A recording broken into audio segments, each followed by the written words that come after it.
wabarakatuh. Waalaikumsalam warahmatullahi wabarakatuh. Alhamdulillahirabbil alamin. Allahumma shalli wa sallim ala habibika Mustafa ka nabiyina Muhammadin wa ala alihi washabihi asma'in. Amma ba'du. Yang kita hormati Bapak Rektor UMN Dr. Fauzan MPD, Bapak Suparto, Bapak Haris, Bapak Stardi, dan Bapak Irwinto, juga Direktur Telkom Bapak Mungkas, teman-teman UMM dan semua yang mendengar yang kami hormati. Ini ngaji itu harus objektif itu jujur. Jadi bisa saja korbannya ayah saya, bisa rektornya, bisa semuanya, tapi korban dengan makna yang bagus. Karena di antara saran Al-Quran, Allah ngendikan kalau belajar atau mencari nasihat atau mencari kebaikan apa saja, itu diistilahkan walau ala anfusikum awil walidaini wal aqrabin, meskipun ketentuan itu merugikan kamu. Jadi ketentuan apapun yang merugikan kita harus tetap kaji, meskipun itu tidak menguntungkan kita.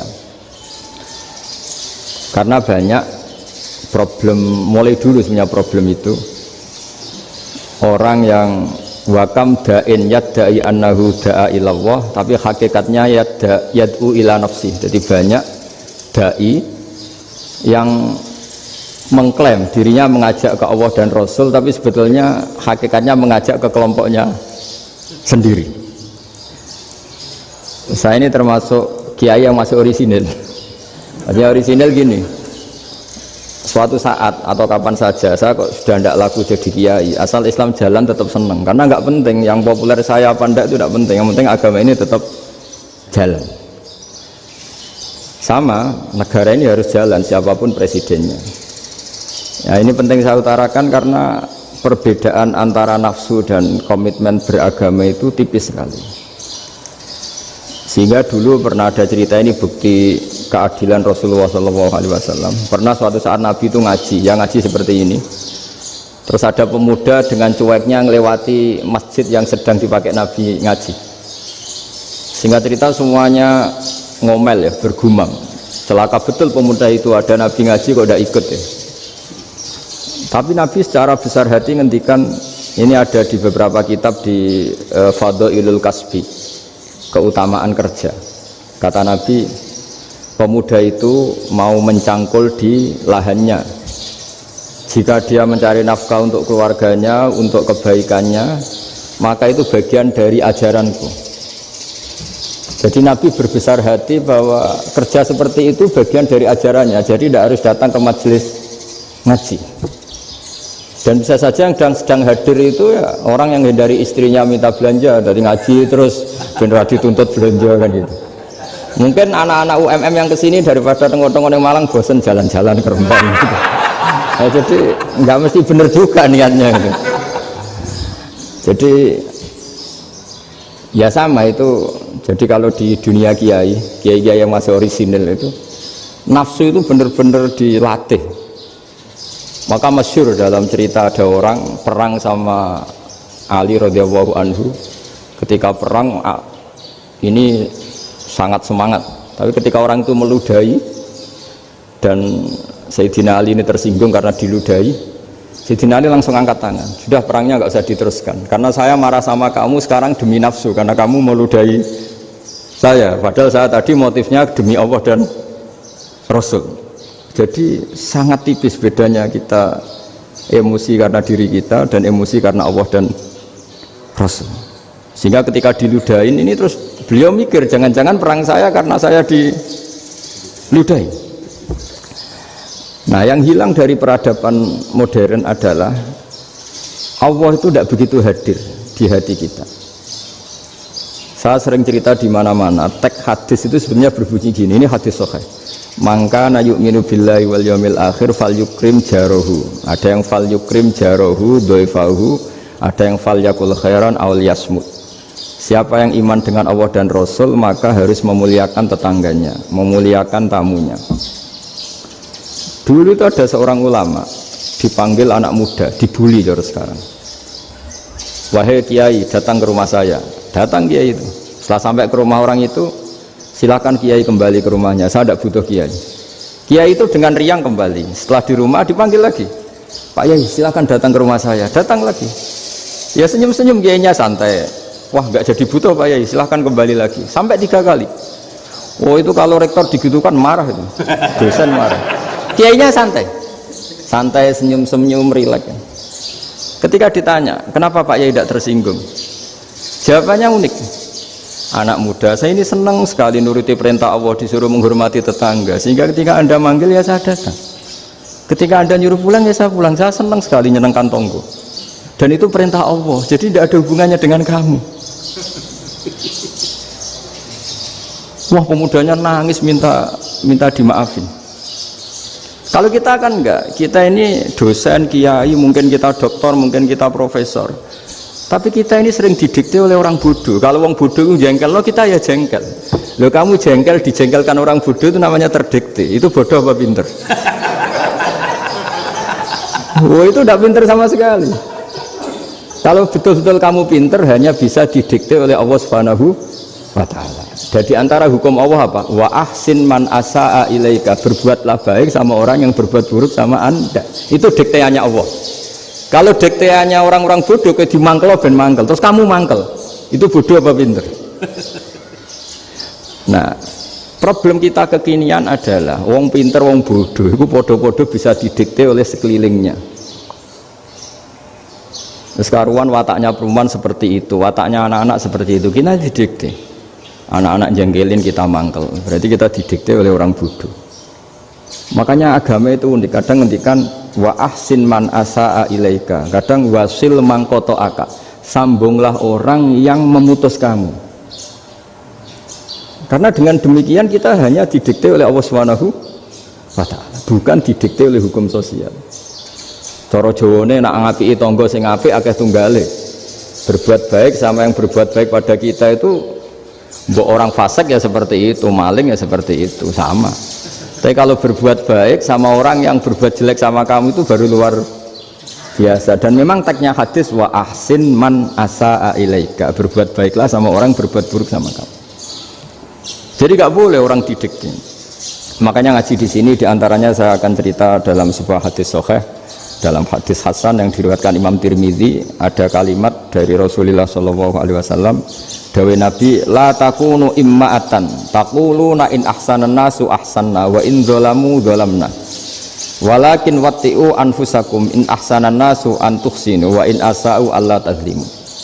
Kamu jangan jadi orang yang mudah diombang-ambingkan oleh orang sekeliling kamu, yaitu kamu mengatakan jika orang baik ke saya akan baik, jika orang buruk ke saya juga akan membalas buruk. Itu namanya Anda didikte. Tapi berkomitmenlah kamu akan berbuat baik meskipun orang lain berbuat buruk. Nah sekarang logika sosialnya begini, kalau di Indonesia itu ada 1000 kiai, ada 1000 profesor yang ingin membenahi Indonesia, rata-rata orang awam itu semau gue, terus mereka mendikte kita, perilakunya agak simpatik, perilakunya jengkelin, terus 1000 profesor ini ikut jengkel, itu kira-kira jadi solusi apa goblok bareng?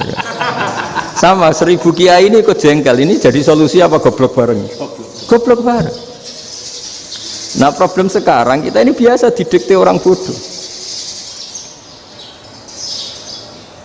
Nah makanya ciri khas orang muslim itu kata Nabi, mangkana yu'minu billahi wal yaumil akhir.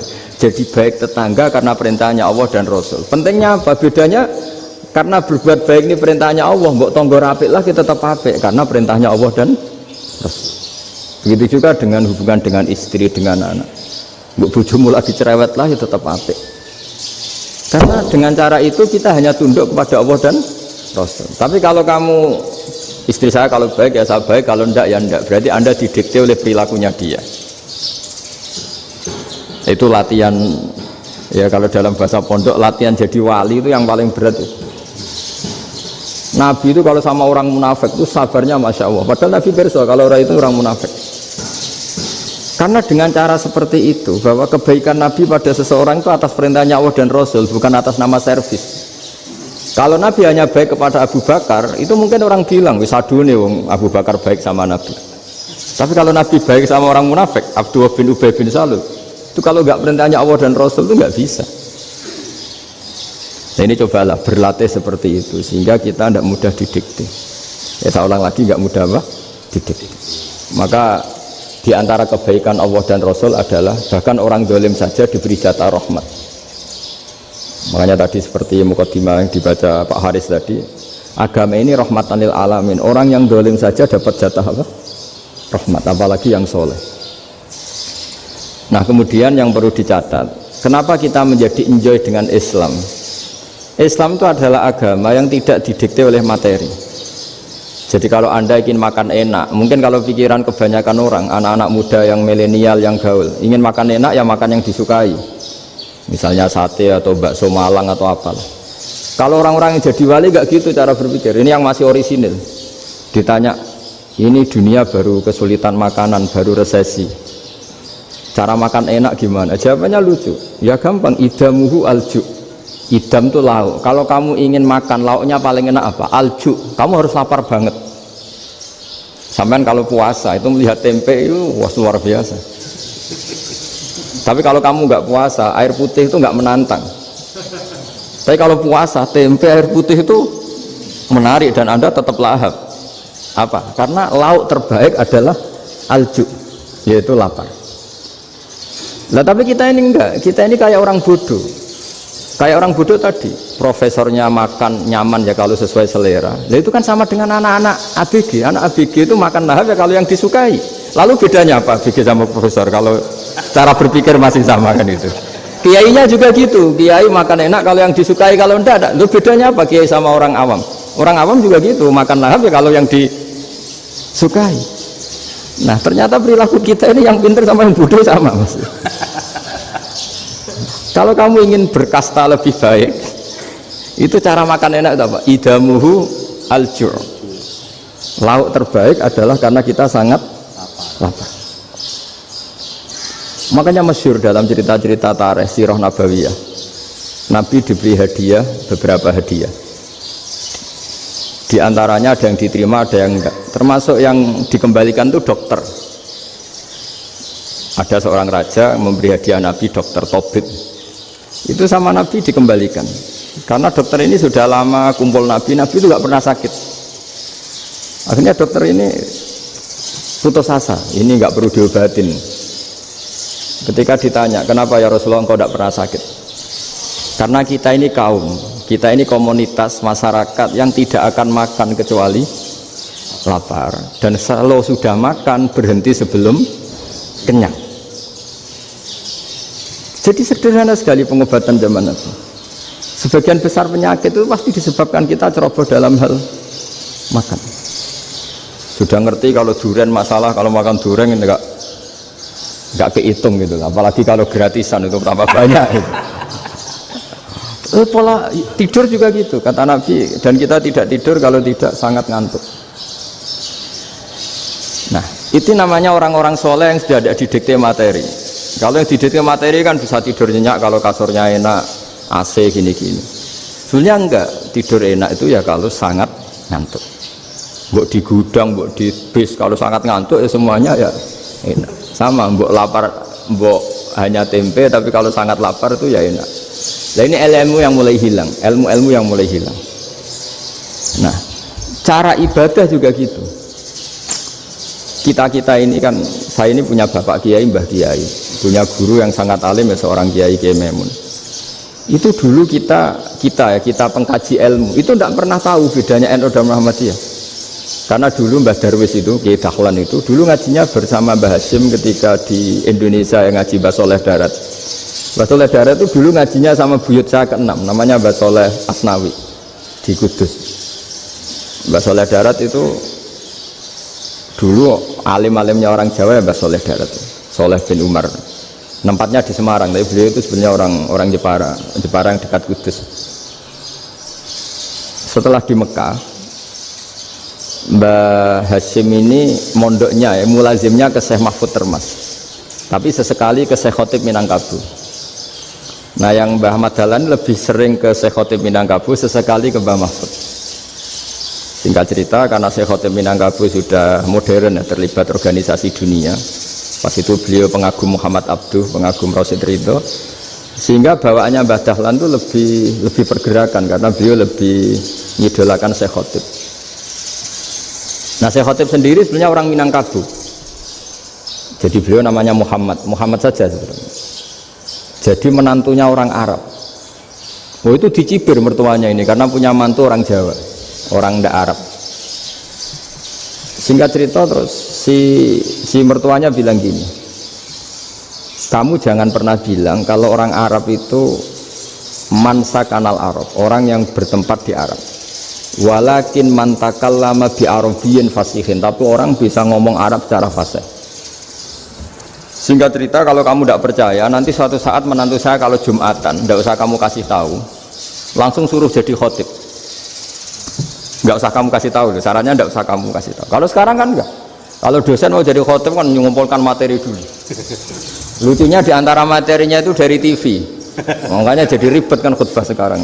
Kalau musim corona ya akan ngomong corona, musim apa yang ngomong apa. Jadi lagi-lagi didikte oleh media. Sebenarnya kalau ngomong kan sesuai kebutuhan umat, ini obatnya apa, tapi enggak sesuai trending topik, itu kan kayak anak-anak gaul. Ini dokter kok gitu kan aneh. Singkat cerita si khotib ini enggak dikasih tahu, saya Muhammad tadi enggak dikasih tahu, langsung disuruh khutbah. Fatakallama bikalamin fasihin, dia ngomong fasih sekali, bahkan ngalah-ngalahi fasihnya orang Arab asli. Semenjak itu beliau dapat gelar Al-Khotib, orang yang cakap berpidato berkhutbah. Makanya terus dia Khotib Al-Minangkabau. Jadi orang Indonesia itu luar biasa. Dulu yang namanya orang Indonesia di Arab Saudi itu dihormati sekali, karena yang kesana itu pasti ulama. Sudah alim di Indonesia kesana, termasuk Mbah Ahmad Dahlan, Mbah Hasyim dulu karena sama-sama muridnya Mbah Soleh Darat. Lama-lama yang kesana itu TKI TKW itu ya mulai agak dibully. Dulu Syekh Nawawi di antara ijtihad yang dihormati itu beliau mengkritik nyuwun sewu orang yang kan orang biasanya normalnya kan muji orang mati syahid, hebat orang mati syahid itu hebat gini. Oke, kita sepakat orang mati syahid itu hebat. Tapi kata Imam Nawawi dengan syarat niatnya itu li'ila'i kalimatillah dan itu bawaan takdir. Seorang lagi itu bawaan takdir, harus mati di medan perang.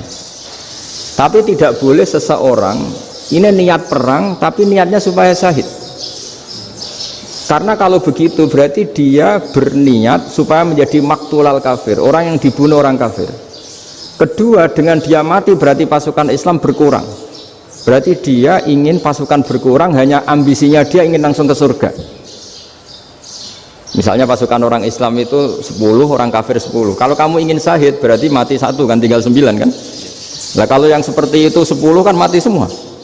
Gara-gara ingin syahid akhirnya perangi rapati tenanan, benang mati, benang mlebu swarga. Kata Syekh Nawawi, ya enggak. Kalau kamu perang sama orang kafir ya niat menang. Dengan niat menang ini kamu ingin li'ila'i kalimatillah. Tapi kalau kamu ingin syahid berarti kamu menuruti keinginan nafsu kamu yang cepat masuk surga. Itu orang Arab kagumnya bukan main. Karena di mana-mana orang itu dinilai dari niatnya. Paham ini ya? Tapi perang loh ya, dalam kondisi perang, bukan teroris. Perang itu artinya orang kafir yang ingin bunuh kita, itu perang namanya apa? Perang. Dulu orang cerita syahid itu hanya pokoknya syahid itu hebat, pokoknya syahid itu hebat. Syahid di medan perang itu hebat, pokoknya syahid di medan perang hebat. Tapi ketika Syekh Nawawi memberi penjelasan ilmiah, jika kamu perang ingin cepat mati, ingin cepat syahid, artinya ini untuk pemenuhan diri kamu, karena kamu bayangkan langsung masuk surga. Kamu lupa bahwa dengan kamu dibunuh, kekuatan Islam berkurang. Akhirnya beliau memberi penjelasan, syahid itu bagus, itu sebagai takdir. Hanya takdir itu kita perang yang ingin menang, tapi takdirnya mati. Jangan dibalik, oleh perang rapati tenanan, benang mati, namun bu. Itu yang pertama, termasuk ulama yang pertama memberi penjelasan itu Syekh Nawawi. Akhirnya melahirkan kekaguman yang luar biasa dengan tafsir Munirnya itu. Terus beliau itu orang yang rileks kalau menjelaskan ilmu. Ini juga guru-gurunya Mbah Hasyim, Mbah Guru sama Mbah Hasyim, sama Mbah Ahmad Dahlan, Syekh Nawawi itu. Jadi dulu yang alim di Arab itu ada Syekh Nawawi, ada Syekh Khotib Minangkabau, ada Syekh Bakir Jogja, ada Syekh Mahfud Termas. Itu Orang Indonesia banyak sekali yang alim.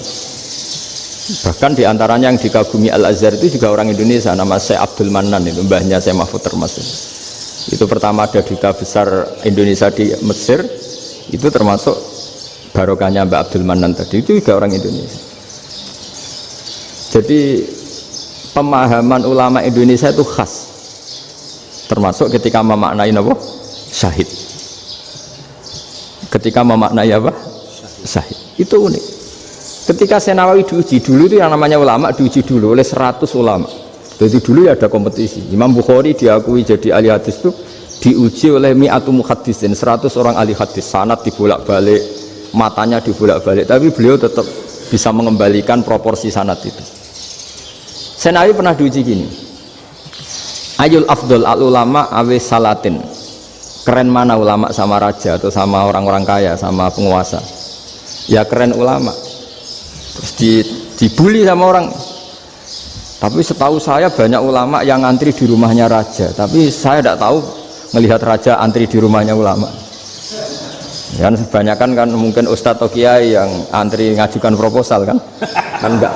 Nah, kalau raja kan enggak pati itu, malah enggak usah antri, kiainya sudah nyambut sebelum datang. Jawabannya lucu Senawawi itu, dan yang tanya itu langsung diem. Ya karena ulama itu tahu fungsinya uang, sehingga cara nyari sampai seperti itu. Sementara raja-raja itu tidak tahu fungsinya ilmu, makanya tidak pernah sowan ulama. Sehingga jadi ya dianggap enteng saja. Ulama kan tahu fungsinya uang, tahu untuk pondok, tahu masjid. Sementara raja tidak tahu fungsinya ilmu. Jadi itu khas Jawa ya. Khas Jawa, khas Indonesia. Apa-apa yang menurut orang banyak dengan tanda kutip itu buruk atau baik, itu orang Jawa menafsirkan tuh gampang saja. Sehingga semenjak itu Jawa itu dipandang betul. Saya punya kitab namanya Qadhayal Haji wal Umrah. Itu terbitan Hayatul Ulya Arab Saudi, milik Wahabi. Itu diantara fatwa yang dipakai untuk solusi muskilatul haji, problem-problem haji kekinian. Itu fatwanya syekh-syekh yang dari Indonesia, termasuk Syekh Khotib Minangkabau, Syekh Nawawi Banten, Syekh Bakir Nur Jogja. Misalnya begini, dalam fatwa-fatwa yang menyulitkan kita ya, sampai sekarang jadi perdebatan. Ketika sofa dan marwah itu dengan batas tertentu, saya ulang lagi dengan batas tertentu, mau tidak mau atas nama kebutuhan, itu kan butuh perluasan. Karena kalau naik turun itu mudah disepakati ulama. Jadi misalnya gini ya, saya punya tanah seluas ini. Pasti orang akan mengatakan sampai bawah ya tanah saya, sampai atas tanah saya. Itu mujma' alaih, itu disepakati. Sehingga Nabi ngendikan al-Ka'bah min tuhumil ardi ilas sama Ka'batun. Ka'bah sampai ujung bumi, sampai ke aras semuanya Ka'bah. Sehingga tidak ada perdebatan ulama ketika Masjid Haram di tingkat, kemudian yang di atas sholat, tetap dia menghadap Ka'bah. Tidak harus dulu melihat di bawah, enggak, karena Ka'bah sampai langit. Sama tanah Anda kamu tingkat sampai 10, enggak ada tetangga protes, karena bawah sampai atas tanah Anda. Tapi kalau diperluas, tanah Anda kamu luaskan setengah meter saja atau 3 cm saja, iso geger mbek tonggo. Karena di mana-mana batas itu ya tadi, kalau atas bawah miliknya, kalau samping enggak. Pertanyaannya, perluasan Mina itu ke samping, perluasannya Matof yang Mas'a itu juga ke samping. Geger kan ulama dunia. Bagaimana hukumnya Mina Jadid, Mina yang diperbarui atau Mina yang diperluas? Itu diantara rujukan baik yang membolehkan maupun yang menentang. Itu ya syekh-syekh Indonesia. Itu orisinal tuh. Saya punya kitab orisinal terbitan Hayatul Ulya, kira-kira ya kemenaknya Arab Saudi kalau di Indonesia itu.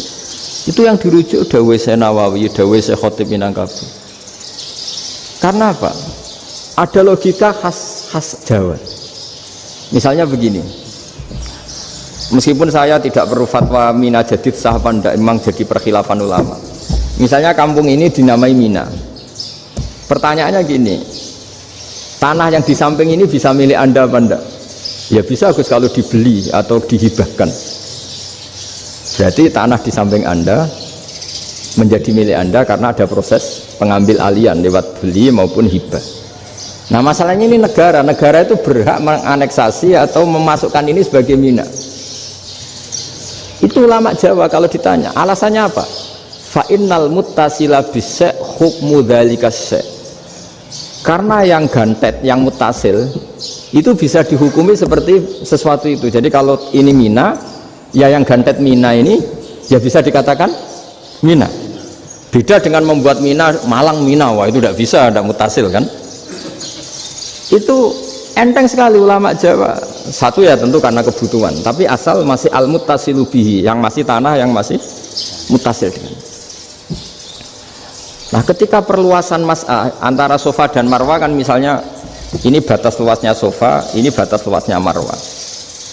Lalu atas nama kebutuhan sofa marwah itu sampai sini, sampai agak meluas ke sini.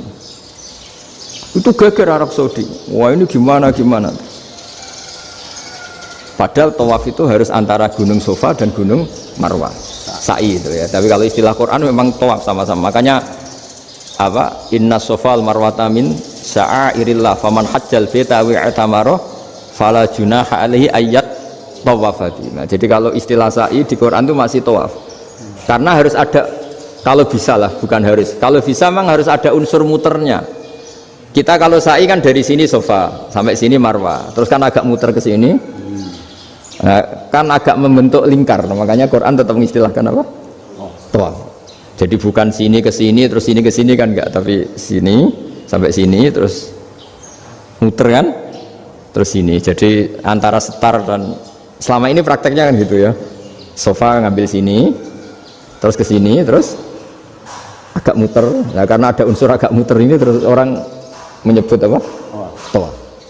Tapi itu bukan syarat sah, ini cerita ideal. Saya ulang lagi ya. Gunung Sofa itu puncaknya atau pucuknya kalau dalam bahasa Jawa itu ya hanya segini, ini sampai sini. Nah kelompok Islam yang fikih keras nggak boleh diperluas karena Allah memilih tempat ini itu spesial, jadi nggak boleh ke yang lain. Tapi ketika kebutuhan mendesak mau tidak mau harus diperluas, itu jawabnya Kiai Jawa lucu. Gunung sing ketok iku sing dhuwure tok. Sikilane luwih ombo. Jadi karakter gunung kan bentuknya gini. Nah, sofa yang kecil itu yang atasnya, tapi sikilannya sini kakinya lebih luas. Jadi boleh perluasan asal tidak melebihi kakinya. Nah, dihitung ya lebih luas. Jadi Kiai Jawa itu kayak wong delok gunung Penanggungan, kayak gunung Arjuna. Di mana-mana puncak gunung itu lebih kecil timbang kakinya. Artinya diperluas ini bukan berarti tidak di sofa dan tidak di, itu khas Kiai Jawa. Jadi jangan kira orang Jawa itu tidak hebat sekali. Termasuk perkembangan hotel di Arab Saudi. Itu dulu sebelum ada hotel, buyut saya kelima atau keenam dulu haji, namanya Badur Rahman. Itu kalau mau ingin apa ya, menghindari terik matahari itu masuk gua. Itu masuk gua itu hanya separuh badan, kakinya di luar. Jadi jangan bayangkan kalau gua di Indonesia kayak gua Akbar di Tuban orang bisa masuk jalan-jalan, enggak. Gua di Arab itu kayak cepitan batu, tidak sampai masuk. Sehingga kepalanya dimasukkan, kakinya masih kena matahari, saking panasnya Arab Saudi. Sehingga dalam bayangan hijrah ketika Nabi bersembunyi di gua apa? Sur. Itu kata Abu Bakar, kalau orang kafir melihat kakinya pasti melihat kita karena nggak bisa masuk penuh. Jadi orang itu mau dempes tok. Sehingga ya kira-kira luasnya gua ya paling segini. Makanya guyonannya kiai-kiai itu untung nggak kayak gua Indonesia. Kalau kayak gua Indonesia laba-labanya capek karena luas sekali. Jadi jangan bayangkan gua Arab tuh kayak gua Indonesia. Makanya bayangannya andai kan orang tuh melihat ke bawah pasti melihat kita karena orangnya nggak bisa masuk penuh. Nggak bisa masuk 100%. Ya kayak cepitan batu lah mirip. Itu kan mirip Gunung Uhud. Gunung Uhud kata Rasulullah, nanti kalau kamu perang itu di atas, menang atau kalah di atas, musuh biar di bawah. Dengan di atas kamu bisa manah. Jangan bayangkan kayak Gunung Merapi, kayak Gunung Penanggungan. Nah, kalau Gunung Penanggungan mana ke bawah yang leyang kan? Jadi gunung di Arab itu kayak bukit. Ya sampean pernah kan ke Uhud itu ya sama ini aja tinggi ini kan? Nah ini yang mulai ada mis. Makanya nerjemah itu susah di Indonesia. Karena jabal itu udah harus tinggi. Kalau tinggi nggak bisa mana dari atas ke bawah kan nggak ngefek kan? Sampean kalau ke Uhud gunungnya kan pendek sekali sehingga yang mana dari atas ke bawah ya kalau kena musuh ya celaka karena memang dekat. Ya kalau gunung Indonesia mana dari atas ke bawah yang keleyang nggak ngefek. Nah itu susahnya nerjemah bahasa Arab ke kita. Jadi apa ya? Transkrip itu nggak gampang karena ada pengertian yang beda. Kita kalau bilang gunung itu tinggi sekali. Sampai banyak mahasiswa tersesat ya saking tingginya. Kalau orang naik Uhud nggak akan tersesat, wong ketok dari bawah itu. Nah ini pentingnya ngaji ya. Jadi akhirnya ulama-ulama Indonesia itu dipakai rujukan. Jadi mulai Mbah Hasyim, Mbah Ahmad Dahlan sampai era buyut-buyut itu masih orang alim. Lama-lama yang di Indonesia ini orang-orang yang bodoh. Sehingga orang Jawa kalau ke sana dibully, ya Jawa tak kuluh kaya. Orang Jawa itu penggaweannya itu makan ular. Karena belut itu kalau di kamus itu persis ular. Dulu itu kan kamus tidak full color. Gara-gara gak full color, gambar belut sama ular itu sama. Belut itu belut sama ular kalau nggak full color gambarnya sama apa enggak? Sama. Terus orang Jawa itu kan masih banyak yang makan bajing itu apa? Ketupai itu. Bajing kalau digambar tidak full color sama dengan tikus. Gambar yang tidak warna hitam putih. Sehingga kita ini dibully pemakan tikus dan pemakan ular. Karena belut itu persis ular kalau digambar yang tidak full color. Sampai datang Syekhona Khalil, datang ulama ngarang kitab ya judulnya Al-Belut karena nggak terima bangsanya dinyek makan apa? Ular. Terus dikarang wal belut hayawanun bakhriyun, terus ya isu fi kadza wa kadza, itu beda dengan al-hayyah, itu diterangkan mulai bisa nerima. Terus sistem hotel juga gitu. Sampai tanyakan dalam sejarah dulu orang Sedayu ada namanya Syekh Mukhtar. Syekh Mukhtar bukan bikin rumah besar yang siapapun orang Indonesia haji itu nempat di sana. Nah ini yang menginspirasi akhirnya ada hotel. Dulu Syekh Mukhtar hanya menyediakan untuk hujat-hujat Indonesia. Lama-lama jadi hotel. Nggak mau saya mau cerita. Kata Mbah Mun sering cerita. Kenapa wama arsalnaka ila rahmatalil alamin, kata Mbah Mun, Allah itu pasti bikin ulama yang tidak produk Arab itu pasti ada. Kalau orang Arab jadi ulama wajar, bahasanya Arab, domisilinya di Arab. Tapi Allah akan selalu bikin ulama yang tidak bangsa Arab. Imam Ghazali itu Tus itu Persia. Imam Bukhari itu kira-kira kalau sekarang ikut Uzbek. Ya, Imam Bukhari itu kalau negara sekarang ikut mana? Uzbek. Kenapa demikian kata Mbah Mun? Karena Allah sudah ngendikan wama arsalnaka illa kafatal linnas. Manusia semua ini kena khitabnya Islam. Kalau tidak ada ulama yang dari berbagai negara, kesannya Islam itu hanya milik orang Arab Saudi. Makanya Allah selalu bikin ulama-ulama yang bahkan tidak Arab. Termasuk Imamul Muhaddisin, yaitu Imam Bukhari, itu orang Uzbek, orang Rusia lah kalau sekarang, ikut Uni Soviet dulu. Imam Ghazali itu orang Persia. Syekh Nawawi itu orang Banten. Karena Allah ingin memaklumatkan bahwa Islam ini untuk semua, sehingga orang yang tidak Arab pun bisa belajar Islam, yang alimnya itu nggak kalah sama orang apa? Arab. Makanya ini PR ya. Kalau Gus Dah Ploso nanti ngendikan suatu saat orang belajar Islam itu bahkan orang Arab pun bisa belajar ke Indonesia. Kalau orang Indonesia bisa alim betul kayak dulu. Sekarang banyak liga antar ulama. Itu orang Indonesia pasti masuk. Ulama-ulama top dunia itu pasti orang Indonesia banyak yang masuk. Karena tadi ketika orang Indonesia baca kitab, itu orang Arab itu kagum, kok bisa tidak bahasanya baca secara benar. Bukan sekedar bisa baca, baca secara benar. Karena memang dilatih sedemikian rupa di pondok-pondok. Makanya kita semua lah yang alim di Indonesia itu kemana-mana ya pasti alim. Dulu putra Mbah Mun namanya Gus Zofur itu tahun pertama ya sudah the best di tahun pertama. Kalau tahun pertama the bestnya ilmunya bawaan dari sarang, dari keluarganya. Gus Najib mondok di Said Muhammad tahun pertama sudah dipuji sebagai yang teralim karena ya sanggup.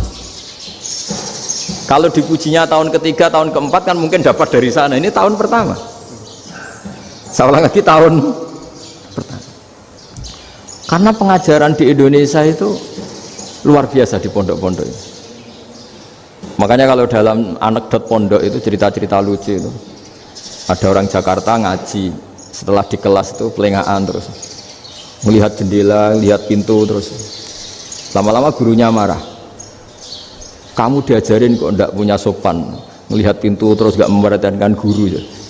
Anak Betawinya jawabnya lucu. Habis Pak Guru bohong ya. Kenapa ya?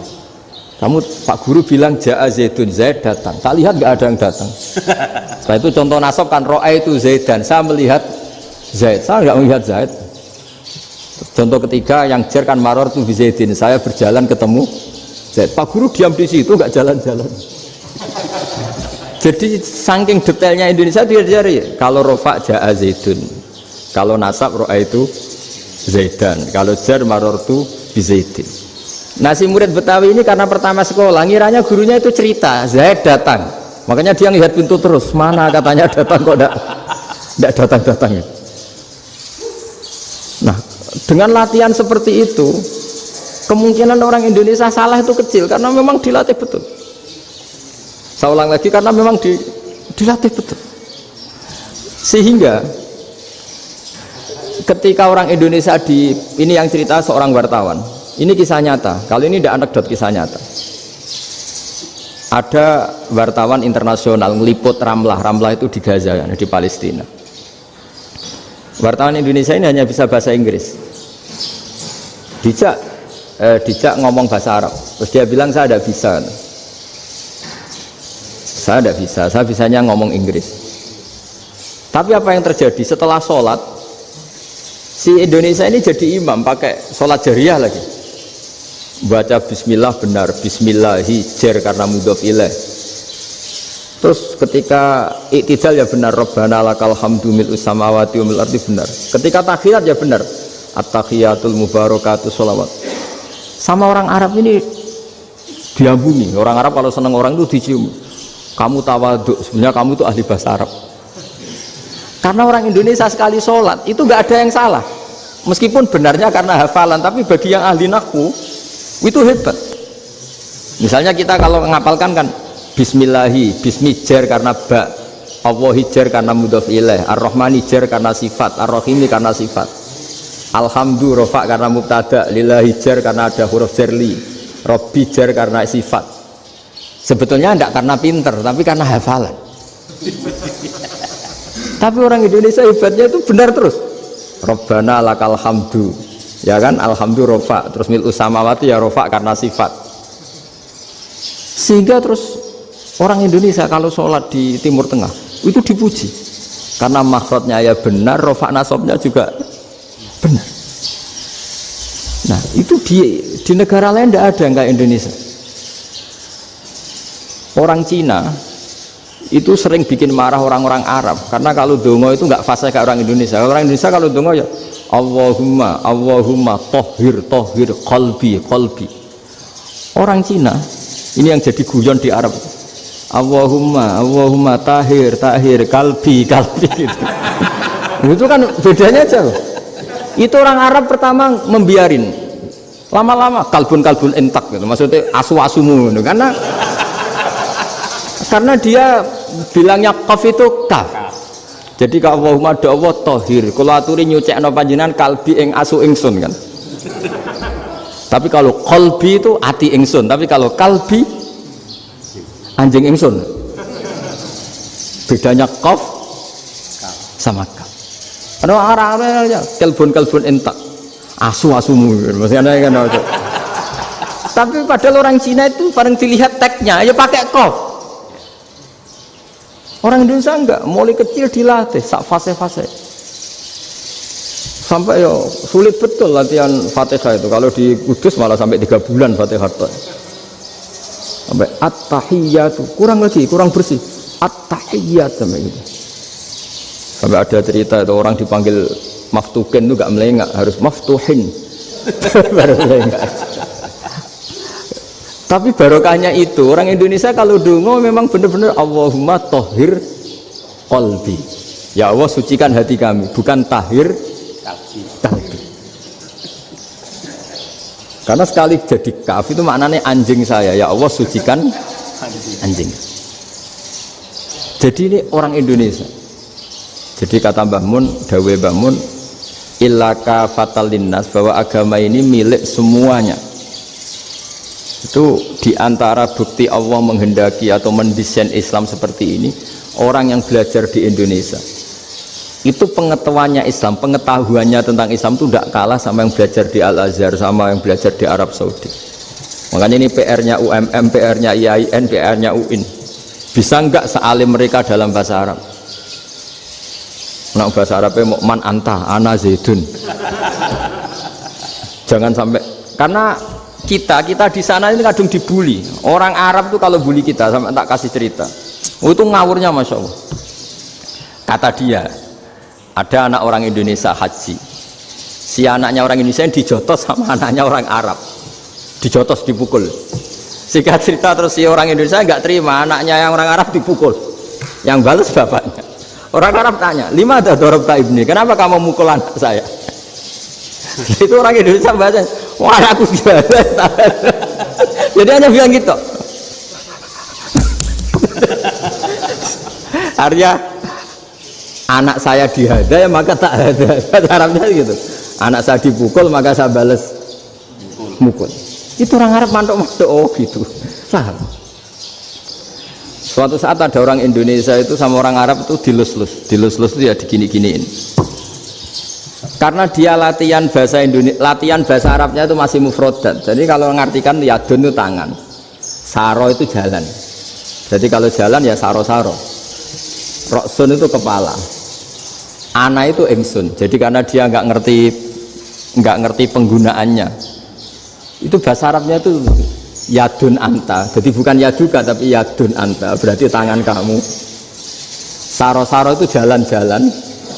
Ala roksi ana yang atasnya sirah ingsun. Jadi mestinya yang benar kan yaduka saro ala roksi atau gitu. Tapi enggak dipotong-potong. Yadun tangan kan, anta kamu, berarti tangan kamu. Saro-saro jalan-jalan. Roksun itu sirah, anak ingsun. Jadi di atas kepala saya. Orang Arab tertawa-tawa. Tapi paham? Maksudnya seperti itu. Jadi kita ini dibully di Arab itu Masya Allah. Jadi akhirnya lahirlah ulama-ulama tadi yang saya sebut tadi. Bahkan pernah lama sekali ulama Indonesia itu jadi master di Arab Saudi, yaitu Senawi Banten. Itu kalau orang sana bilang itu Sayyidu Ulama Il-Hijaz, top-topnya ulama Mekah Madinah. Padahal beliau orang Indonesia dan dimakamkan di Ma'la itu dekat makamnya Sayyidah Khadijah karena sangat dihormati. Nah, di antara sebab dihormati adalah ketika orang memahami syahid, maknanya pokoknya maktulal kafir. Syahid itu adalah orang yang kalau perang itu mati di medan perang. Itu Imam Nawawi merinci secara detail. Kalau dia perang supaya tujuannya mati syahid cepat ke surga, berarti dia nuruti hadzun nafsi, ingin cepat ke surga. Tapi dia lupa bahwa dia dengan terbunuh pasukan Islam berkurang kekuatannya. Maka syarat perang yang benar adalah ya ingin menang. Di mana-mana perang ya ilahi kalimatillah, supaya kalimat Allah itu menang, jangan ingin kalah. Soal dia mati takdir, tapi jangan ingin mati. Wah, itu terus dikagumi. Ternyata memang, oh iya ya, kalau pasukan Islam 10, kafir 10, kita ingin syahid, berarti ya kalau orang ingin syahid kan terus mungkin perangnya ada hati-hati, main ngawur saja terus kalah mati. Sudah apa kalon satu kan, terkurangi satu kan. Nah kalau semuanya 10 punya niat gitu, nah itu Syekh Nawawi. Syekh Nawawi itu orang yang begitu gampang nerangkan Quran. Bahkan ketika orang Arab kesulitan ngartikan famathaluhu kamathalil kalbi in tahmil alaihi yalhas aw tatrukhu yalhas.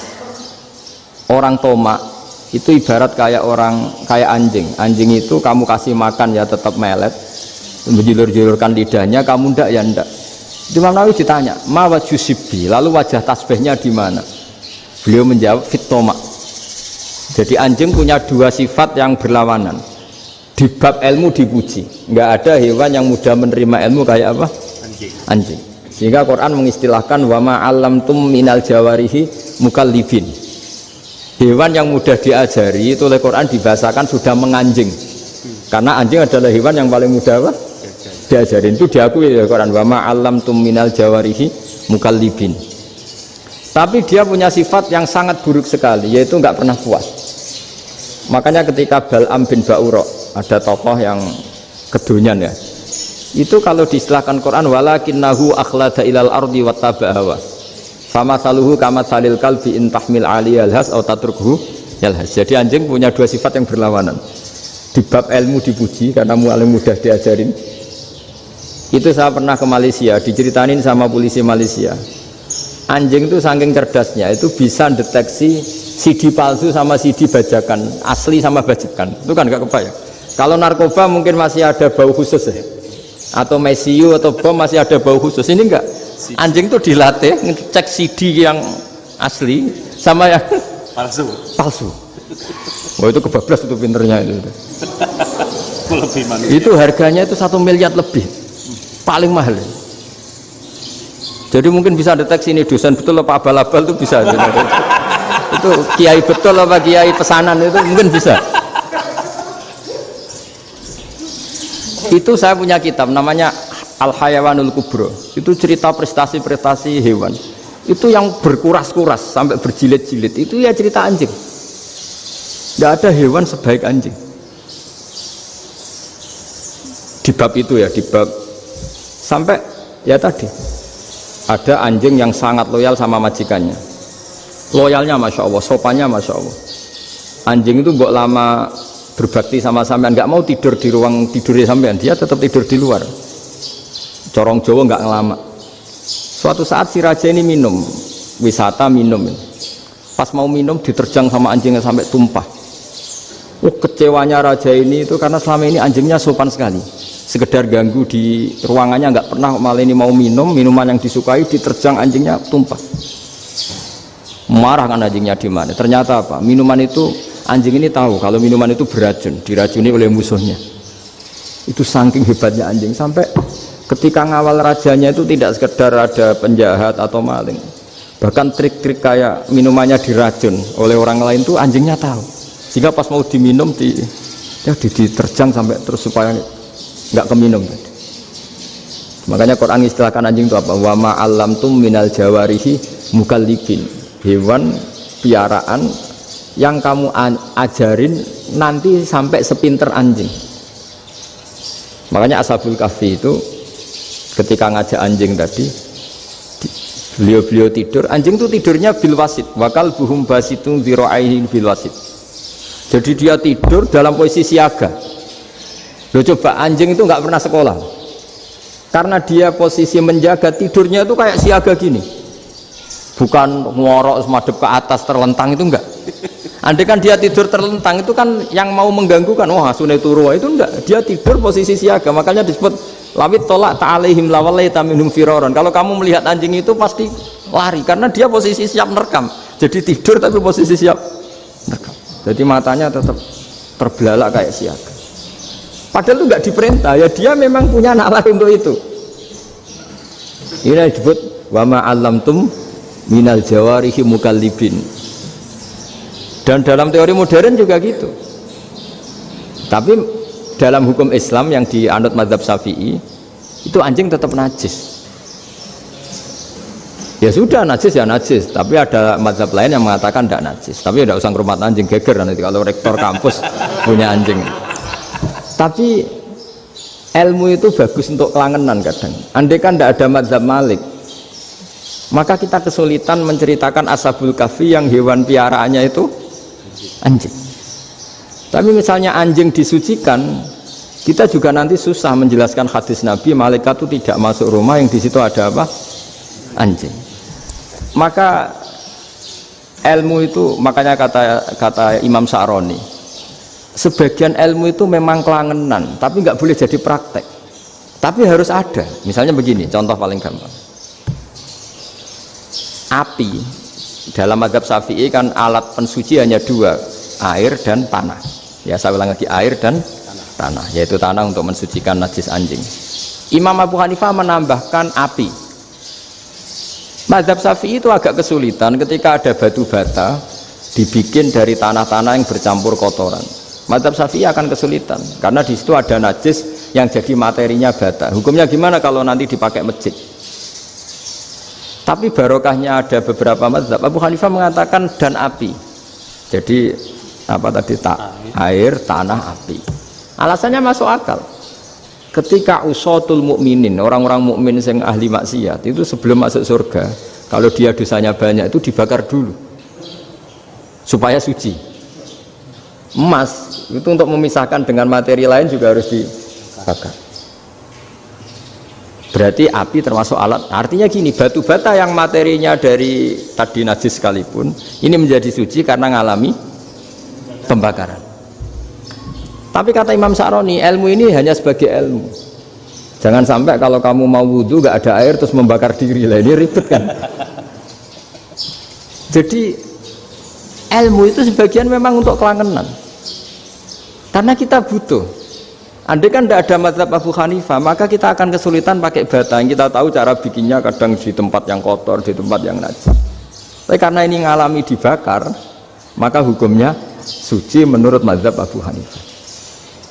Dan itu sering ulama itu sampai apa? Saya punya kitab fikih namanya Fardul Masail. Pengandaian ada masalah. Jadi masalah itu belum terjadi tapi diandaikan. Misalnya kayak di Texas. Bumi itu bulat bola. Texas itu kalau dibor itu pas Ka'bah. Lalu kiblatnya di mana? Bumi ini kan hanya rubuk-rubuk seperempat. Yang ada arah itu seperempat. Tapi kalau Ka'bah itu sama Texas atau Texas dengan Ka'bah itu lalu kiblatnya mana? Mau sudah bebas arah. Maka ilmu mengatakan mara'ahu muslimuna hasanan fawa indahu hasanun.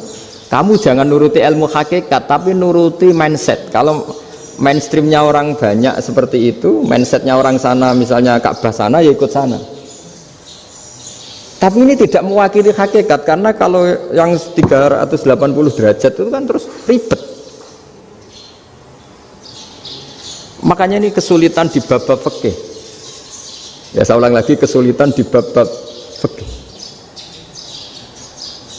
Makanya fikih itu selalu bicara, misalnya gini, ada orang sholat. Saya ulang lagi.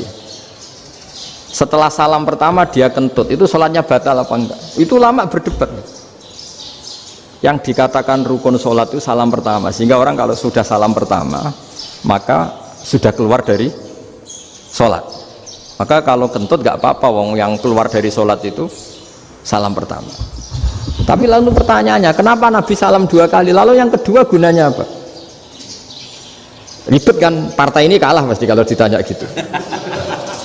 Tapi kalau ditanya dibalik, sholat itu satu ibadah yang dimulai dengan takbir, yang diakhiri dengan salam.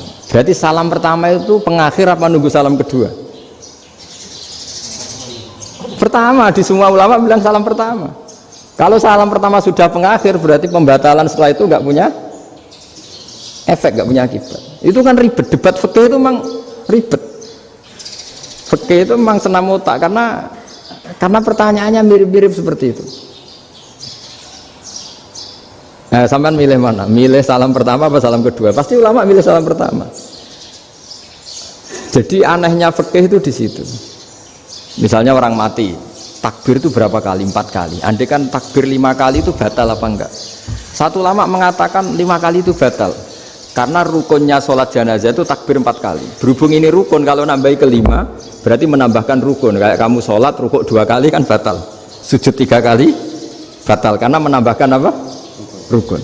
Berarti kalau takbir 5 kali batal. Tapi pertanyaannya, takbir itu adalah wiridan biasa, sehingga kalau ditambahkan nggak punya akibat batal. Jadi perdebatan ulama itu kadang ya lucu. Kayak kemarin Pak Haris pas pertama ke sini mau ngundang saya, tak ceritain. Dulu sholat jenazah itu pasti mayit di depan. Karena lazimnya sholat jenazah itu mayit di depan. Tapi mulai dulu lama sudah berpendapat, andai kan jenazahnya di belakang pun tetap sah. Fa innal janazah laisat bi imamin. Karena jenazah itu tidak imam. Kenapa harus di depan? Oh, tidak imam kok harus di depan. Itu mulai dulu. Sehingga ketika Arab Saudi pernah mengalami tragedi, ada orang yang dibungkus kayak mayit, ternyata senjata. Setelah di dekat Ka'bah dipakai. Dulu tragedi tahun berapa itu? Pokoknya pernah ada tragedi itu. Semenjak itu Arab Saudi kalau ada orang mati tetap di kamar mayit, terus ada sholat jenazah. Padahal mayitnya di belakang yang jamaah. Jadi meskipun kita tidak akan bikin ajaran baru jenazah di belakang, ya tidak keren, kasihan kan. Tetap biasanya di depan ya di depan. Tapi meskipun jenazah ini di depan, kita tetap berpendapat andai kan di belakang tetap sah, tapi nggak usah dipraktekkan. Nah, pentingnya ilmu ini begini. Saya misalnya di Rembang, boleh nggak nyolati ghaib jenazah yang di Surabaya? Boleh kan? Padahal yang kita solati di belakang. Jadi ilmu itu penting. Cocok tidak cocok, nama ilmu itu penting. Terus ada gini lagi pertanyaan di fikih. Memang saya sengaja akan ngaji fikih. Kalau ngaji intelektualitas orang Muhammadiyah juara lah. Tapi ini ngaji fikih. Ada orang sarongnya itu pas sampai lutut. Kalau berdiri lututnya tertutup. Tapi nanti kalau ruko agak jengking lututnya terbuka. Itu batalnya nunggu ruko apa mulai takbir sudah batal? Padahal pasti nanti batal kalau ruko ini. Itu ada ulama yang mengatakan, ya batalnya nunggu ruko. Bagaimanapun terjadinya pembatalan waktu ruko. Ada ulama mengatakan yang enggak mulai awal sudah tidak sah itu, karena pasti ngalami batal. Nah, pertanyaan-pertanyaan seperti itu penting karena lalu Allah menilai apa? Ya nilai niatnya. Misalnya gini, kalau contoh itu mungkin Anda tidak tertarik, tapi contoh begini. Kita mau operasi jam 10 siang. Kita tahu kalau nanti 10 siang akan divonis medis harus makan karena mau berobat. Malamnya itu kalau kamu orang soleh, bayangkan kamu orang soleh. Kalau tidak orang soleh kan tidak punya komitmen. Kamu milih niat puasa, apa enggak jam 10 mesti mokak menisan raposo. Kamu orang soleh. Kalau kamu orang soleh pasti milih puasa karena ini Ramadan. Meskipun nanti jam 10 pasti disuruh batal sama dokter. Setidaknya kita berpikir gini, nak mati jam itu paling enggak ditulis saya sebagai orang yang puasa. Jadi perasaannya orang soleh itu beda. Kalau orang kok sampean barang menisan raposo kok ya mesti. Sampean tidak pernah berpikir bahwa puasa mulai fajar sampai jam 10 itu luar biasa. Bisa saja kita mati jam 7, bisa saja mati jam 6. Kan ditulis Allah sebagai orang yang berkomitmen terhadap puasa. Terus ada kemungkinan kecil, adalah jam 10 itu dokternya sakit atau nggak jadi ke sana. Berarti kamu kan nggak jadi buka. Kan ya mungkin juga. Sama yang tadi, delalah sebelum ruko ono wong sing nyarongi sampean, sehingga sholatnya normal. Kamu tidak menemukan pakaian yang pas, jebule pas setelah ruko, mau ruko, ono wong wah sholatnya kira bener disarongi. Itu agama. Jadi agama itu dimulai dari mana coba? Dimulai dari niat, dari komitmen. Nah sekarang kelirunya kenapa ada garis keras? Agama itu dimulai dari keinginan ideal. Itu yang mulai itu ada orang-orang garis keras. Agama ini enggak, agama ini dimulai dari niat. Sampai ada kaidah agama la yudraku kulluh la yudraku kulluh. Kalau tidak bisa ideal jangan ditinggalkan sama sekali. Tapi orang enggak, sekarang bayangkan Islam itu ideal. Pemimpinnya ya soleh, masyarakatnya soleh, enggak ada maksiat, enggak ada apa. Dan apa ilmu? Kalau secara ilmu mulai dulu ya ada orang dolim, ada orang soleh. Nabi kurang baiknya. Di angkatan itu ya ada orang munafik. Sehingga ulama itu sudah berpendapat ideal itu piye? Zaman Nabi saja ada orang apa? Munafik. Itu ilmu. Kalau nuruti kelangenan inginnya dunia ya steril, gak ada maksiat, gak ada. Dan agama itu diciptakan Allah itu memang unik. Calon Nabi misalnya, Nabi Musa itu sing rumat Fir'aun. Ketika Nabi Muhammad lahir sing ribet manitia ini Abu Lahab. Orang dosen UMF. Coba Karena Allah ingin memaklumatkan ke kita bahwa agama ini akan hidup di kondisi apapun. Asia, istrinya Fir'aun itu termasuk mukminah yang dipuji Quran, padahal dia bukan istrinya pengurus NU atau pengurus Muhammadiyah, istrinya Fir'aun. Tapi itu pelajaran bagi kita bahwa orang-orang baik itu tidak harus di lingkungan yang baik. Masjid paling makmur itu kadang di dunia mungkin, ya jangan bakas Mekah Medina itu karuan, mungkin di antara masjid yang makmur justru yang di Kanada, di Amerika mungkin, karena merasa minoritas itu perpustakaannya ada, kajiannya ada. Tapi banyak masjid di daerah pesantren yang malah sepi karena kiainya tahu jamaah di masjid itu wajib. Lalu itu ada daerah pesantren, saya ulang lagi, ada daerah pesantren didikon pengajian, monggo nekani pengajian maca selawat ning omah ganjaran padha wae. Ribet kan, mau dibantah itu benar, mau dibiarin merusak tatanan. Jadi saya mohon sekali ya, jadi ilmu itu diperbandingkan supaya perbedaan-perbedaan itu biasa. Dulu Imam Malik itu punya murid namanya Imam Syafi'i. Itu dalam banyak hal itu perbedaannya tajam sekali. Ya saya ulang lagi, dalam banyak hal itu perbedaannya tajam sekali. Misalnya begini, ini terakhir percontohan saya fikih, nanti dikaji sendiri. Ada seorang A'rabi, Ja'a A'rabiyun, ini di hadis sahih diulang-ulang di semua Al-Kutubus Sittah ada peristiwa ini.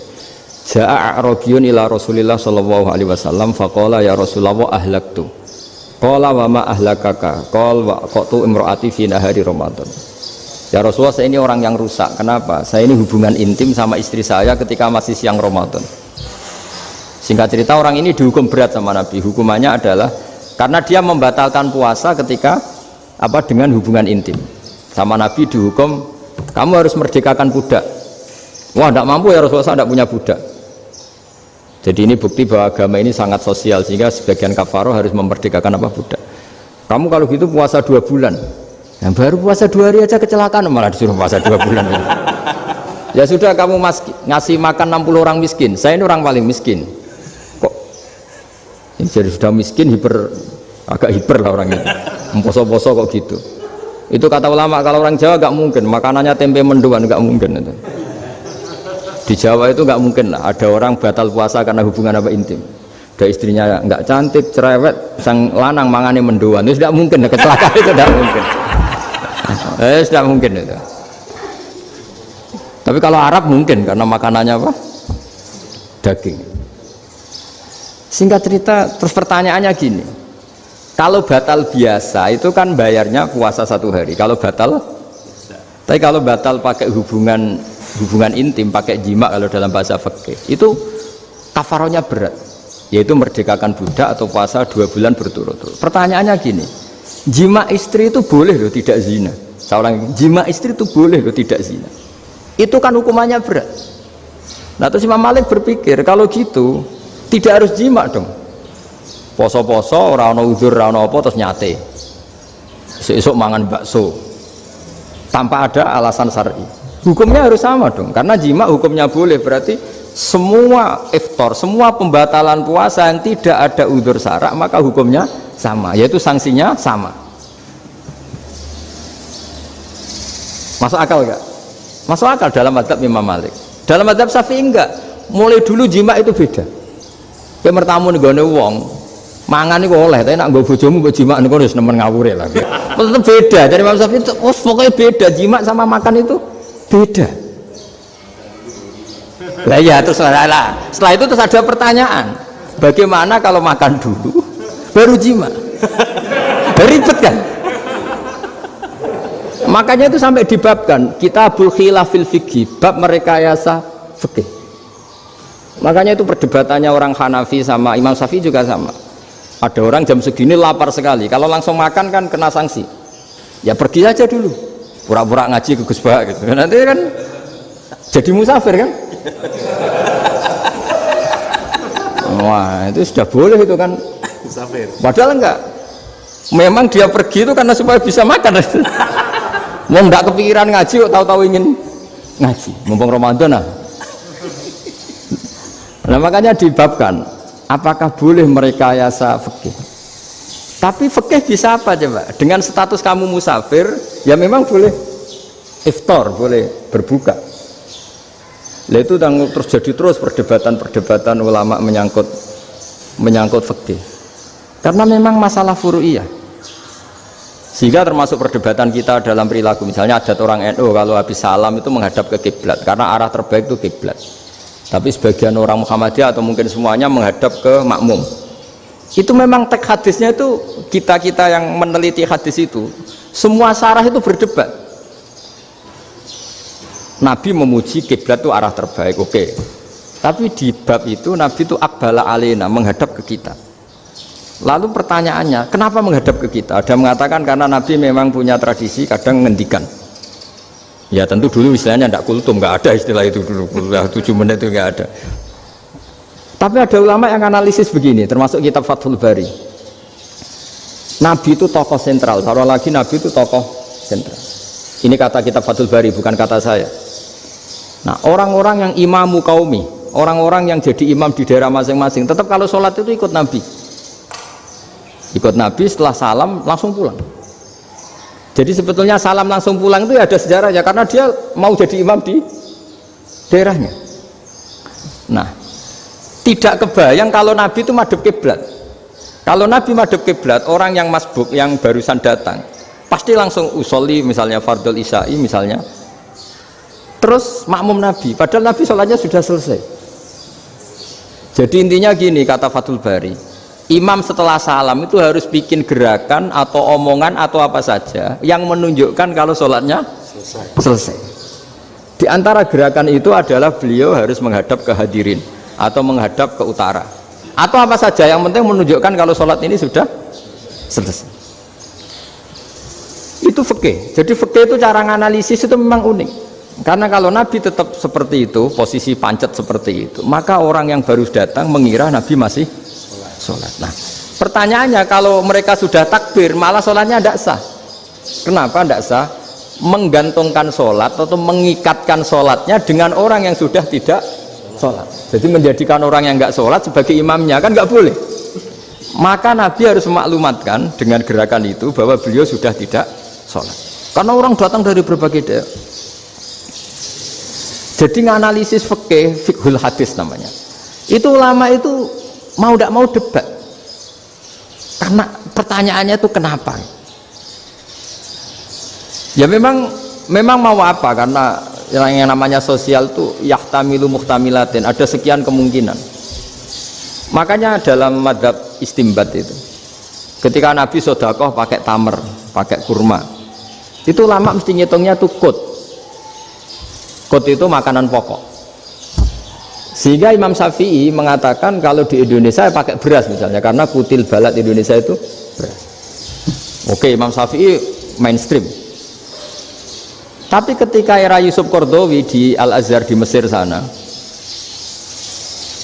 ulama-ulama mulai usil. Sama sih ingat Mbah Mun sering gojlokan, lah iya petani gabah, petani padi wis melarat wajib zakat. Petani cengkeh, kakao, suga-suga ra wajib zakat hanya karena yang ditanam tidak makanan pokok. Jadi mulai ada ulama mulai gerah lah, kalau bahasa politiknya mulai gerah. Yang petani miskin gara-gara yang ditanam padi wajib zakat. Yang orang-orang di sana misalnya di Sulawesi karena tanamannya kakao atau cengkeh tidak wajib zakat karena bentuknya tidak makanan pokok. Geger kan di Al-Azhar geger. Akhirnya hampir semua ulama berpendapat ya sudah, sekarang ketika Nabi menzakati makanan pokok itu jangan dihitung sebagai makanan pokok. Wa mimma akhrajna lakum minal ard, apa saja, ma itu apa saja. Makanya kata Yusuf Qaradawi, ma itu apa saja, makanya semua tanaman yang menghasilkan uang itu wajib zakat. Nah masalahnya kitab-kitab Syafi'iyah itu sudah mamlu'ah, sudah penuh dengan penjelasan misalnya fala zakata fil khadrawat, maka gak perlu zakat untuk kayak kangkung, semangka dan sebagainya. Lalu kiai-kiai angkatan modern kayak Mbah Mun itu sering dapat masukan. Saya pernah dengar sendiri, Yai, Saya ini punya sawah 1 hektar, tak tanamin padi, itu nggak pernah kaya saya. Sekarang tak tanamin kangkung malah saya kaya, karena tiap 3 hari panen tak kirim ke Jakarta. Itu orang Indramayu yang tanya. Jadi gak tanam padi gak pernah kaya, tanam kangkung kaya. Nah, karena dia orang soleh, kalau zakat boten. Mau diwajibkan zakat tidak makanan pokok, mau tidak wajib dia kaya. Semenjak itu perubahan di Indonesia ikut. Akhirnya ada zakat, pokoknya asal tanaman yang 1 nisab ya wajib zakat. Masih ada debat lagi. Ketika nanam ingin dipanen, itu dia petani apa pedagang? Karena nanti perdebatannya ikutnya zakat zuruk, zakat tanaman apa zakat pedagang. Kalau sampean nggak pernah debat berarti sebenarnya Anda tidak dosen Islam ini. Dosen udah pernah diskusi fikih apa? Islam. Karena saya berkali-kali punya tamu itu begini, Gus saya ini pedagang melon. Tapi dia penanam melon. Jadi pedagang yang agak ingin badi banyak itu caranya gini Pak Rektor. Saya misalnya pedagang melon. Daripada saya kulak di pasar atau dari petani sudah mahal, nyewa tanah sekian hektar terus ditanami melon. Setelah berhasil, ini dia zakatnya tanaman apa zakat pedagang? Karena dia nanam itu mentalnya sudah pedagang. Padahal nanti zakatnya beda kan? Yang 1 2% setengah, yang 1 rubul usur sama nisul usur sama usur, 1/10 sama 1/20. Kalau zakatnya zuruk kan 1/10 atau 1/20, yang 1 rubul usur kira-kira 2,5. Saya ulang lagi ya. Jadi di era modern itu kita jadi bingung, pedagang tapi gayanya petani tapi hakikatnya. Jadi gampangannya gini ya, kalau saya pedagang beras, kok saya kaya raya, itu mendingan nyewa sekian hektar untuk ditanamin padi ya daripada tengkulak, daripada beli. Akhirnya perdebatannya ini zakatnya pakai apa? Misalnya tebu, misalnya petani tebu. Oh jelas kalau nanam tebu itu ingin dijual. Masa apa tiga es tebu berhektar-hektar? Lah kira-kira kalau menurut jenengan ini zakatnya zakat apa? Tijarah apa zakat tanaman? Mentalnya tijarah, mentalnya pedagang. Nah ini saya hanya mau cerita. Khilaf, kadang-kadang orang angen-angen. Khilaf itu nggak mungkin enggak. Ya sama seperti NU dan Muhammadiyah selalu khilaf awal Ramadan. Itu memang nggak bisa nggak khilaf. Misalnya begini, saya beri contoh ya. Karena kadang yang khilaf juga nggak pernah belajar. Lucu kan? Tak beri contoh ya. 2001 itu abad keberapa coba? Tahun 2001. Abad 21 abad 20? Abad 21. Jadi meskipun terpaut 1 tahun, padahal abad itu 100 tahun. Nah pikirannya orang-orang Muhammadiyah seperti itu. Hilal kalau sudah melewati garis ufuk, meskipun setengah derajat atau 1 derajat itu sudah ikut bulan berikutnya. Sehingga ya sudah meskipun sekian derajat sudah dianggap Ramadan. Nah pikirannya orang NU enggak. Harus ru'yah bil fi'li. Itu sebetulnya lagi-lagi sebenarnya tidak masalah NU dan Muhammadiyah, itu di kitab-kitab ya seperti itu. Kita ini nggak biasa goblok ya. Artinya kita yang keluarga kiai tahunya kunut mazhab Hanafi, tidak kunut mazhab Syafi'i. Tapi tahu-tahu ini mazhab NU, ini mazhab itu aneh itu menurut kita ini anggap apa? Mana ada Muhammadiyah jadi mustahid, mana ada NU jadi mustahid. Jadi sebetulnya orang tahu semua lah kalau Abu Hanifah itu tidak kunut, Imam Syafi'i itu kunut. Imam Syafi'i pernah main di masjidnya Abu Hanifah ya tidak kunut, ditanya kenapa tidak kunut? Jenengan itu presiden kunut, tidak sanggup mati Abu Hanifah, dulu biasa aja. Sekarang geger ya karena tidak punya kegiatan. Sebenarnya itu nggak masalah, mulai dulu biasa. Saya teruskan ya. Nah menurut mayoritas ulama nunggu ru'yah bil fi'li. Ru'yah bil fi'li itu gini, mata telanjang bisa melihat karena agama ini menggantungkan perintah itu sama melihat. Kalau kamu tidak melihat itu bagaimana kena hukum? Ibarat gini, Pak Rektor datang ke rumah saya tapi saya nggak tahu, kena nggak saya hukum harus menghormati? Dia datang nggak sembunyi-sembunyi, saya kena hukum harus menghormati ya kalau melihat, kalau enggak ya enggak. Tapi Pak Rektor tetap bilang Loh, tapi saya hakikatnya datang, jadi saya datang itu. Itu kan ribet. Akhirnya ya sudah, itu nggak ada khilaf sampai mati, ada khilaf karena yang satu menggantungkan hukum itu digantungkan sama tahu. Kalau tidak tahu ya, misalnya baju saya ini hakikatnya ada najis, pas sholat saya tidak tahu, sholat saya sah apa tidak? Sah, karena hakikatnya ya memang saya tidak tahu, tapi hakikatnya ada najis apa tidak? Ada. Ya sudah, itu sama-sama masuk akal. Ada lagi khilaf yang senam otak. Fasyamu salasati ayamin fil haji wa sab'atin idza raja'tum. Singkat cerita ada satu pelanggaran haji yang kata Allah kafarohnya itu puasa 3 hari sama 7 ketika kamu pulang, idza raja'tum, ketika kamu pulang.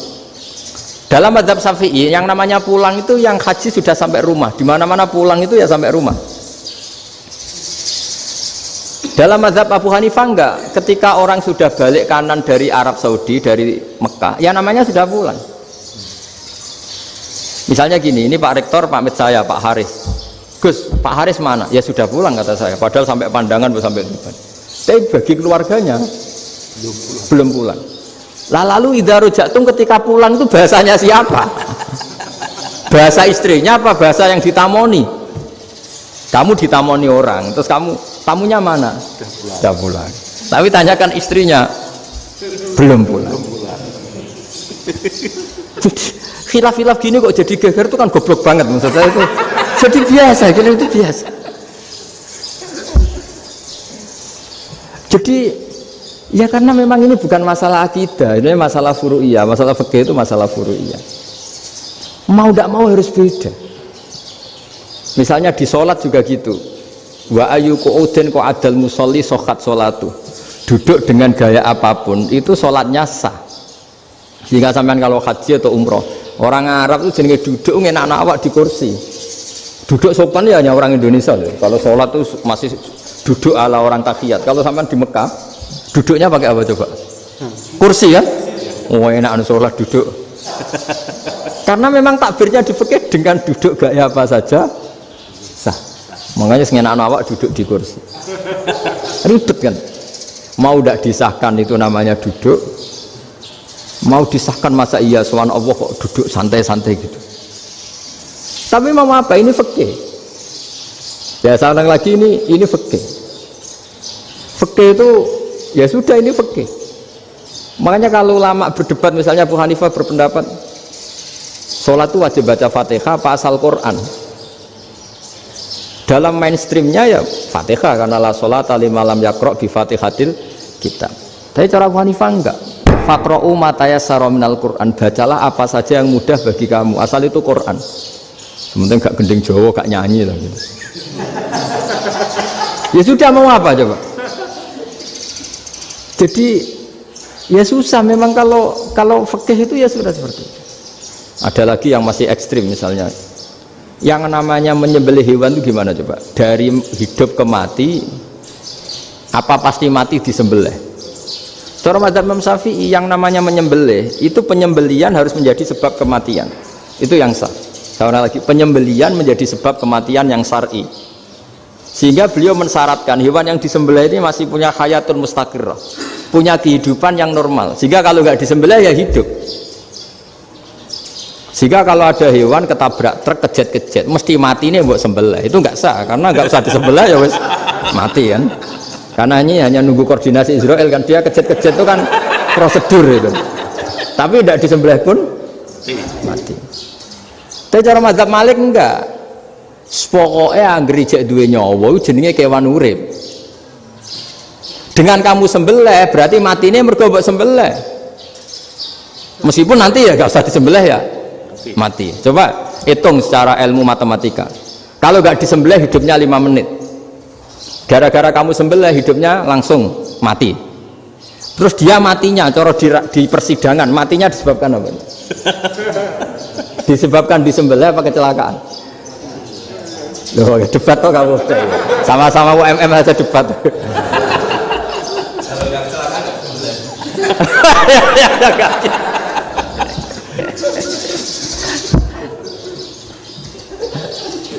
Loh, saya pernah mas ngalami nyata itu. Saya jalan-jalan sama anak saya pakai motor. Sampai di jalan raya gitu ada ayam jago ketabrak mobil, kejet. Orangnya tanya, Gus ini halal tau ora? Wis kanggo kon halal lah. Suatu saat dia nggak terima kan, terus tanya, kenapa Gus? Ya nak kiai ra pantes, masuk kewan mesti mati nih tak sembelih. Nak kiai pantes kata. Karena aku tahu kamu tuh gak kiai, mesti motifnya itu mergo jago, jajal cilik gak mau takokno. Ada kan ayam itu bayi kan gak ditanyakan. Kejet mati rak lah wong cilik wae. Tapi masalahnya ini kan jago. Eman ya. Tapi secara fikih pertanyaannya tadi, hewan yang sudah tidak punya hayatun mustaqirrah, dia hanya punya al-hayat al-ittiroriyah, dia punya harokah ittiroriyah, dia mati kejet memang prosedur mati harus seperti itu. Mbok kecelakaan kayak apa, kalau mati kan kejet dulu. Nah ketika kejet ini pertanyaannya ini kan hidup apa mati namanya? Enggak, namanya hidup apa mati? Pas kejet itu hidup, cara Imam Malik itu hidup. Ya sudah, kalau hidup disembelih ya halal. Karena misalnya nanti kalau nggak disembelih matinya kan 2 menit lagi, gara-gara disembelih mati sekarang. Tetap penyebab kematian itu nyembelih. Penyembelian ini sebab kematian. Tapi kalau Imam Syafi'i enggak, cara berpikir wes nemen, paling roh besok kaget langsung mati.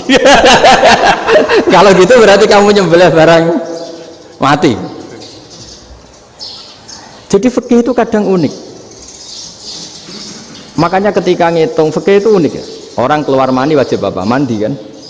Terus Imam Syafi'i ditanya, kenapa kalau orang lahir kelahiran juga harus mandi? Namanya nifas. Fa innal walada waliyun munakidun. Ya, anak ya mani yang menggumpal. Bedanya apa anak dengan mani itu? Jadi fikih itu ya kadang lucu, di rumah-rumah tenan juga lucu. Keluar mani wajib mandi. Berarti kalau keluar anak ya wajib mandi, karena hakikatnya anak adalah mani yang mengkristal. Terus usia orang sudah didosan macam-macam itu kan hakikatnya mani. Itu fikih. Nah terus ditanya, kenapa kalau lahir langsung mati tidak wajib disolati? Ya jawabannya Mas Syafi'i lucu. Di mana-mana sholat itu nyolati mayit. Yang namanya mayit itu pernah hidup terus mati. Kalau itu tidak mayit ya sudah. Jadi kadang, nah iya kan disebut sholat mayit. Yang namanya mayit itu apa? Pernah hidup. Nah ini kan tidak pernah hidup. Maka ya sudah seperti itu. Jadi nggak khilaf itu nggak mungkin. Nah kalau qit'atul lahmin, kalau hanya potongan daging, mungkin wah itu tidak manusia karena qit'atul lahmin. Sekarang pertanyaannya, kalau sudah berbentuk manusia meskipun tidak pernah hidup, nah ini mulai perdebatan karena melihat tidak pernah hidup itu nggak memenuhi syarat, tapi melihat ini sudah suratu adamiyin, bentuknya sudah. Nah kira-kira gitu perdebatan fikih. Makanya dulu awal mula zaman sahabat itu sudah debat. Masyhur kan, Nabi ada kontingen ke Bani Quraidah. Ya kalau kira-kira saya minta Pak Rektor kamu jangan, kalau ke Malang jangan sholat asar kecuali sampai Tuban. Sebelum Tuban ternyata matahari mau tenggelam. Terus Pak Rektor milih, wah sudah sholat di Bulu. Padahal belum Tuban. Padahal saya bilang jangan sholat asar kecuali di Tuban. Yang Pak Haris enggak, tetap sholat di Tuban meskipun matahari sudah tenggelam. Karena Nabi menyebut Tuban. Singkat cerita, zaman itu kan Bani Quraidah. La tusolliyanal asra illa fi Bani Quraidah. Kalian semua jangan sholat asar kecuali sampai Bani Quraidah. Ternyata di tengah perjalanan matahari sudah mau tenggelam, kira-kira kurang 2 menit atau 3 menit. Sahabat-sahabat, sudah lah kita sholat asar di sini. Kalau sampai sana pasti sudah tenggelam. Separuh sholat. Yang separuh enggak, kata Nabi harus di Bani Quraidah. Ya sudah nunggu di Bani Quraidah meskipun matahari sudah tenggelam. Sehingga cerita dua kelompok ini matur, ya Rasulullah kita ngalami ini perdebatan gini-gini. Di semua riwayat, di hadis-hadis sahih disebut falam yu'annif wahidan minhuma. Nabi tidak menyalahkan salah satunya atau enggak menyalahkan dua-duanya. Itu bahasa Indonesia juga ribet, yang benar gimana itu? Enggak menyalahkan salah satunya, apa enggak menyalahkan dua-duanya? Gimana bahasa benarnya? Salah satunya. Salah satunya itu dua-duanya? Ya. Enggak, kalau bahasa Indonesia tidak menyalahkan Kedua-duanya. Kedua-duanya apa salah satunya yang benar? Kedua-duanya. Kedua-duanya. Bahasa Indonesia itu ya kadang ruwet ya. Orang pinter kayak Pak Habibie itu namanya ya orang luar biasa.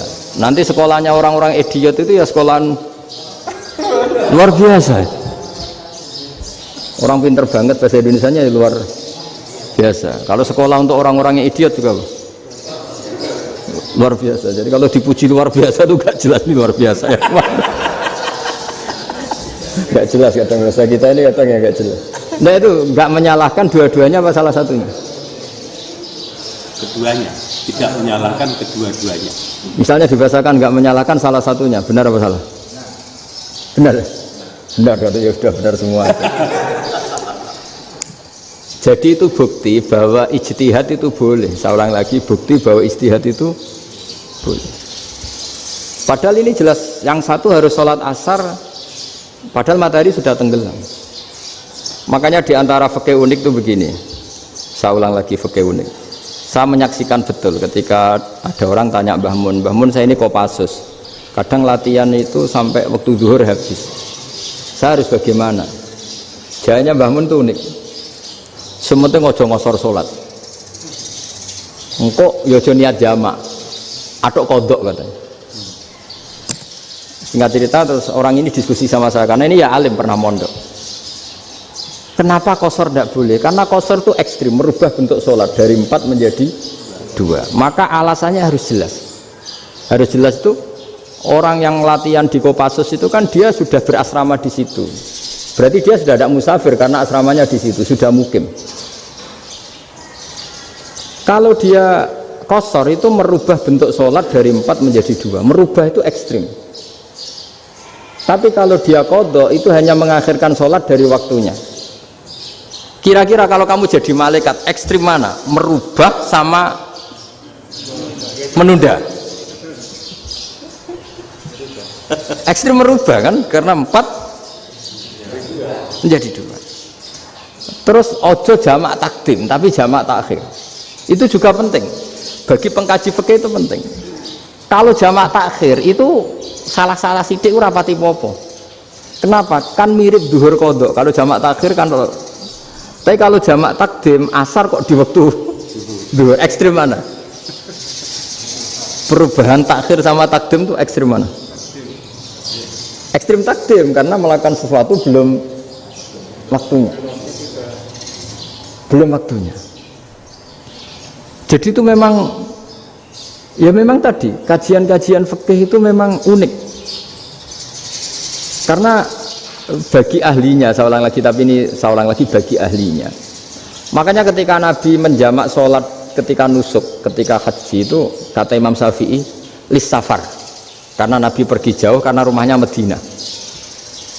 Tapi resikonya fatwa itu adalah orang Mekah nggak boleh jamak karena kawasannya nggak sampai 90 kilo lah kalau sekarang mungkin. Tapi kalau tahu Imam Malik nggak, jalin nusuk sehingga orang Mekah pun yang haji ya boleh jamak, karena alasan jamaknya karena nusuk, karena haji, bukan karena jarak. Terus diteruskan lagi, kalau karena pergi boleh jamak, memangnya pergi itu kenapa? Karena repot. Nah itu masalah kan, masyakoh.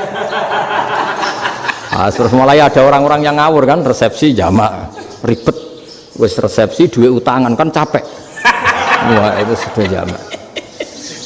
Ribet kan. Jadi kalau sudah illatul hukmi itu sudah mesti bikin masalah. Kalau sudah illatul hukmi itu pasti bikin masalah. Nah, pertanyaannya, jamak itu masih gampang karena bentuknya sholat masih 4. Yang ekstrim kalau qasar karena bentuk sholat 4 menjadi 2. Maka kata Mbah Mun pesennya, nak kue ra mesti benere, jika alasan itu tidak mesti benarnya. Pokoknya sementing tidak qasar katanya. Juga tidak jamak takdim karena qasar ini kan merubah bentuk sholat kan ekstrim. Jamak takdim juga ekstrim karena mendahulukan sholat sebelum waktunya. Kalau jamak takhir kan biasa, kalaupun salah kan mirip kodok. Ya mirip kodok biasa kan. Nah ini saya cerita, jadi fikih itu bagi ahlinya itu memang punya konsekuensi yang seperti itu. Makanya pertanyaannya misalnya bagaimana hukumnya penyembelihan lewat mesin? Ya ribet kan. Bagaimana nyembelih dari apa ini? Belakang. Saya baca di kitab-kitab nyembelih dari belakang itu ya hukumnya tetap boleh asal apa itu hulkum dan mari itu terpotong. Tapi pertanyaannya, jangan-jangan ayamnya sudah kaget dulu karena uratnya ini.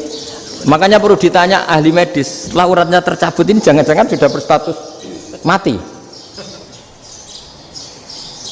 Kan potensi ketika dipotong dari sini, potensi sudah berstatus mati. Makanya, nah kalau misalnya menyembelih dengan dibacok, itu langsung mati gimana? Itu tetap ada dohtoh, kalau dalam bahasa fikih dohtoh. Dia terkaget, begitu, ada dohtoh karena nggak bisa bernafas terus mati. Berarti kelangsungannya bangkai. Jadi orang yang pengkaji fikih itu ya seperti itu, memang itu yang ditekuni. Tapi kita sebagai orang awam ya tadi. Nak sing kecelakaan itu wedhus tak ayam jago ngeman, tapi nak pitik cilik ikhlas.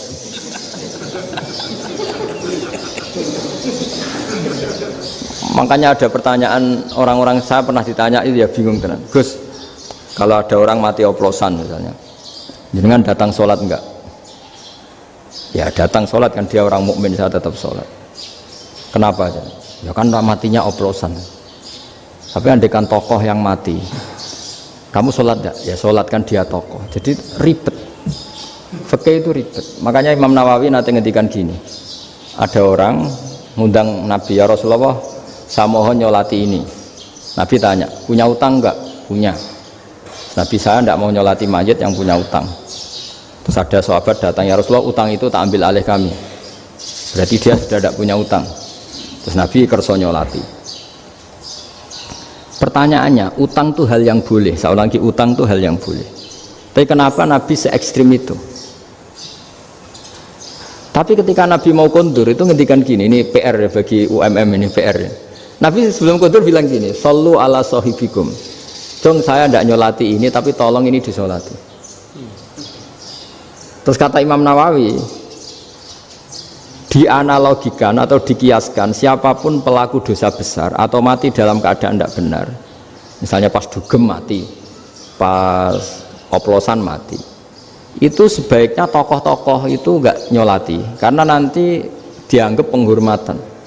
Misalnya ketua PP Muhammadiyah rektor nyolati wong mati oplosan, kan keren. Mati oplosan disolati rektor. Ya sudah, tapi kalau nggak disolati nanti ada tradisi yang keliru, yaitu janazatul muslim tidak ngalami disolati, padahal siapapun yang muslim janazahnya harus disolati. Makanya setengah-tengah ya rasa rektor lah, satpam bersama kudu tetap ada yang sholat gitu. Itu kata Imam Nawawi. Jadi ketika ada orang mati nggak benar, itu sebaiknya tokoh-tokohnya nggak ikut nyolati, tapi awamun nas, orang kebanyakan ikut sholat. Jadi fikih itu agak jelimet karena tadi ketika tokoh ini nyolati, pertanyaannya bedanya apa mbek sing mati ning masjid mbek mati oplosan? Karena sama-sama semua orang nyolati, kan tidak ada sanksi sosial itu. Tapi ketika nggak disolatkan sama sekali, wah lebih parah lagi. Ini ada janazatul muslim tidak disolati. Sehingga kata Imam Nawawi, ini hebatnya Nabi tengah-tengah. Jadi Nabi kundur, jong saya ada nyolati, tapi sallu ala sahibikum. Ya tapi ini kamu harus nyolati. Kata Imam Nawawi, orang yang mati bunuh diri, orang yang mati oplosan, orang mati secara nggak benar itu asal dia muslim tetap wajib disolati, karena sholat ini hakul muslim. Kan seorang muslim diantara haknya apa? Ketika mati dikafani, dimandikan, disolati. Tapi ini masalahnya matinya pas murtakibul kabiroh, pas melakukan dosa besar, dan itu sebab kematiannya. Kalau dia oplosan kan sebab matinya ya karena oplosan, ya kan terus ribet mau disolati oleh, apalagi misalnya kita ketua ulama udah terkenal wali, wah keren mati oplosan disolati wali, kan ribet kan. Nanti yang repot malaikatnya itu ya, ini yang nggak kata bahaya. Saya pernah baca kitab itu yang repot malaikatnya. Itu ada yang bilang gini, orang yang punya hutang itu pasti nanti hisabnya berat. diaudit malaikat sampai bisa nyaur utangnya. Sementara malaikat kena konstitusi, kalau Nabi mendoakan harus mustajab. Ini kan ada dua hukum yang berlawanan. Sekali Nabi berdoa, wa maghfir lahu warhamhu, itu harus dituruti malaikat. Nggak boleh doanya Nabi nggak dituruti malaikat. Sementara aturan Islam juga harus dituruti, bahwa orang yang punya utang harus tersandra oleh utangnya. Tapi nak sing dunia Pak Haris kan, nggak tekno. Nggak ngefek gitu. Jadi misalnya Pak Haris dungo sampai nangis wa maghfir lahu kan, nggak ngefek. Malaikat nggak itu, nggak sudah lah. Sartir. Tapi kalau Nabi yang berdoa kan harus dituruti. Ini masalahnya kan itu. Nah kalau diturutin berarti hutangnya harus bebas. Padahal secara aturan harus tersandra karena punya hutang. Nah, nanti sama kalau yang mati oplosan ini yang doain wali, kok wali sampai Allah maghfir lahu. Doanya wali kan harus terkabul. Sementara secara hukum dia harus kena sanksi karena oplosan tadi. Daripada ngerepot malaikat, sudahlah wali-wali ini tidak usah ikut nyolatin. Yang nyolati ya orang-orang nggak jelas ini, sehingga kan malaikat kan santai aja kalau mau nyiksa. Loh tapi kan sudah didoain, gak ngefek. Karena doanya orang-orang nggak penting. Itu ada tuh di sarah Muslim itu. Di sarah Muslim di bab ketika Nabi ngintikan babu qauli Rasulullah sallallahu alaihi wasallam sallu ala sahibikum. Jadi belajar fikih itu asik ya. Karena tadi harus dipelajari. Kalau enggak ilmu ini hilang. Terus nanti takutnya lagi ilmu fikih itu direduksi sosial. Terus misalnya gini, pepe wong cilik wae kiai-kiai ra gelem nyolati. Orang melihatnya ini karena yang oplosan wong cilik om larat ra disolati. Jajal bupati ya disolati, mergo amplopnya gede-gede kan terus ruwet kalau dianalisis gitu kan ruwet. Makanya kenapa saya harus ngomong fikih supaya semuanya itu enggak didudukkan urusan sosial itu. Nah kalau semuanya didudukkan sosial kan sentimennya sentimen sosial, ribet. Padahal yang sering mati oplosan itu kan ngomong cilik gitu loh, karena tadi kalau wong sugih kan pakai whisky yang mahal yang insya Allah tidak mati kan gitu. Nah, yang mati kan ya mergo Bertos macam-macam itu kan. Artinya ini kalau nggak diterangkan secara fikih, kiai-kiai yang nggak datang dikira masalah sosial kan. PP salam tempel era gede terus nggak datang kan terus jadi ribet. Ya makanya ini apa lewat pengajian ini supaya sampean lebih tahu ya bahwa khazanah Islam ini kata beberapa ulama kafatal linnas, maknanya semuanya, sehingga Allah akan mentakdirkan kajian Islam akan ada di seluruh dunia. Jadi kenapa IAIN marak di Indonesia, UMM, Universitas NU banyak, karena agama ini kafatal linnas, tidak miliknya orang Arab tapi milik semua. Orang alimnya juga gitu. Ketika ada liga alim seluruh dunia, itu orang Indonesia, orang Afrika, ya selalu ada orang alim yang kelas dunia. Seperti dulu ada Imam Bukhari, itu as-sakhul kutub ba'da kitabillah, kitab terbaik setelah Quran itu Bukhari, padahal dikarang oleh orang Uzbek. Kata siapa? Islam As-Sofyan, orang Arab ngakui kalau kitab paling sahih itu Bukhari. Mekah Madinah pun ngakui kalau kitab paling sahih Bukhari, padahal pengarangnya ada orang Arab. Orang mana? Uzbek. Imam Ghazali yang diakui seluruh dunia itu Atos itu ikut Persia, juga bukan orang Arab. Sibawai ya orang Persia. Nah ini yang belum ada orang Malang ini, tinggal PR ini. Ya nyusul ya. Ya saya kira demikian. Assalamualaikum warahmatullahi wabarakatuh.